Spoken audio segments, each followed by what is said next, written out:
Tanvir Ahmed Mishu, Gazipur union ছাত্রদলের সভাপতি।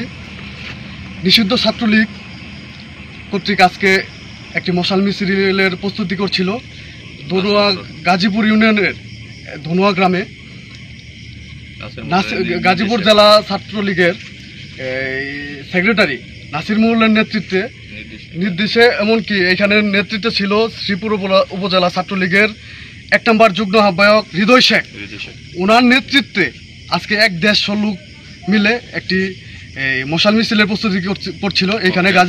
এমনকি ককটেল ছিল, গাজীপুর ইউনিয়ন ছাত্রদল পেট্রোল বোমা ছিল।